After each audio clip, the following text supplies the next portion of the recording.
రజనీకాంత్, లోకేష్ కనకరాజ్ కాంబినేషన్‌లో వస్తున్న 'కూలీ' సినిమా గత కొన్ని నెలలుగా షూటింగ్ శరవేగంగా జరుగుతున్నది. అయితే అప్పుడప్పుడు ఈ చిత్రానికి సంబంధించి పలు రకాల అప్డేట్స్‌ను చిత్ర బృందం ప్రకటిస్తూనే ఉంది.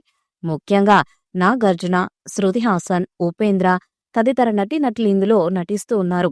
ఈ సినిమాను కూడా పాన్ ఇండియా లెవెల్లోనే తెరకెక్కిస్తున్నారు డైరెక్టర్ లోకేష్ కనకరాజు. తాజాగా ఈ చిత్రానికి సంబంధించి నాగార్జున ఒక డైలాగ్ చెప్పే సీన్‌కి సంబంధించి లీక్ అయినట్లుగా ఒక వీడియో సోషల్ మీడియాలో వైరల్‌గా మారుతుంది. ఇందులో నాగార్జున మాస్ యాక్షన్ సన్నివేశానికి సంబంధించి ఒక వీడియో వైరల్‌గా మారుతుంది. విలన్‌కు నాగార్జునకు మధ్య ఫైట్ సీన్ జరిగిన సన్నివేశంగా కనిపిస్తుంది. నాగార్జున చుట్టూ వందలాది మంది ఉండగా ఒక వ్యక్తిని చాలా క్రూరంగా కొడుతున్నట్లు కనిపిస్తుంది. అలాగే తమిళంలో డైలాగ్ చెప్తున్నట్లు కనిపిస్తుంది. చాలా స్టైలిష్ గానే కనిపిస్తూ ఉన్నారు నాగార్జున. ముఖ్యంగా నాగార్జున మొదటిసారి నెగిటివ్ షేడున్న పాత్రలో కనిపించబోతున్నట్లు తెలుస్తుంది. వైట్ అండ్ వైట్ లో నాగార్జున చాలా స్టైలిష్ గా కనిపిస్తున్నారు. ఈ వీడియో లీక్ అయి వైరల్ గా మారడంతో నాగార్జున ఫ్యాన్స్ ఆశ్చర్యపోతున్నారు. విక్రమ్ చిత్రంలో సూర్య నటించిన రోలెక్స్ పాత్రలాగే నాగార్జున పాత్ర కూడా కూలీ సినిమాలో ఉండబోతున్నట్లు వార్తలు వినిపిస్తున్నాయి. మరి ఏ మేరకు ఈ పాత్ర నాగార్జున కెరీర్ కు ఉపయోగపడుతుందో చూడాలి.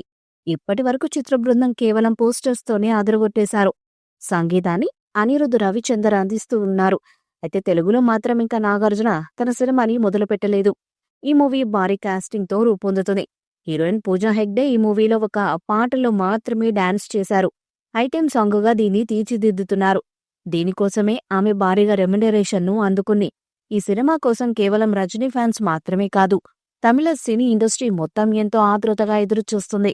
ఈ మూవీ త్వరలోనే ప్రేక్షకుల ముందుకు రాబోతుంది. తమిళ్లో భారీ క్రేజ్ ను అందుకున్న ఈ మూవీ తెలుగు రైట్స్ ఎవరు సొంతం చేసుకున్నారో ఇప్పుడు మనం ఈ వీడియోలో తెలుసుకుందాం.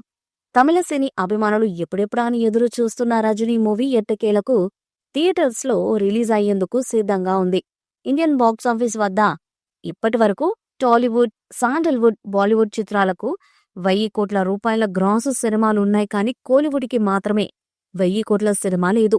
ఇది ఆ సినీ పరిశ్రమ పెద్దలకు తీవ్రంగా కలిచివేస్తుంది. అందుకే ఈ సినిమా ఖచ్చితంగా 1000 కోట్ల గ్రాసుని కొల్లగొడుతుందని అందరూ నమ్ముతున్నారు. అయితే ఈ మూవీ టాలీవుడ్ రైట్స్ ఎవరు సొంతం చేసుకున్నారు అనే వార్తలకు చెక్ పడింది. ఈ మూవీ తెలుగు రైట్స్ ముందుగా అక్కినేని నాగార్జున అనుకున్నాడు.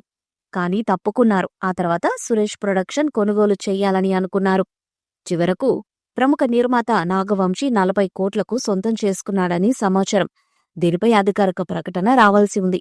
ఈ వీడియోపై మీ అభిప్రాయాన్ని కామెంట్ బాక్స్ లో తెలియజేయండి. ఈ వీడియో మీకు నచ్చితే లైక్ చేయండి, షేర్ చేయండి, కామెంట్ చేయండి. మరిన్ని అప్డేట్స్ కోసం మన ఛానల్ ని సబ్స్క్రైబ్ చేయండి. అలాగే పక్కనే ఉన్న గంట సింబల్ ని గట్టిగా కొట్టండి.